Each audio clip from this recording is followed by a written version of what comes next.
Dalam rangkaian tur coaching klinik junior NBA di Sumatera Selatan, SMA Negeri 2 Lahat menjadi salah satu dari 2 sekolah yang dikunjungi oleh Kelvin untuk memberikan coaching klinik dan pelatihan kepada para siswa-siswi SMA 2 Lahat tentang materi dasar dalam olahraga basketball.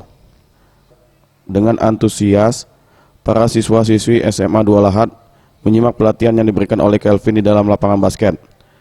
Tak terkecuali tim basket putri SMA 2 Lahat yang merupakan juara pertama dalam ajang DBL Sumsel tahun 2019. Kelvin mengaku senang bisa hadir di SMA 2 Lahat. Dirinya sangat terkesan dengan sambutan dari para siswa-siswi.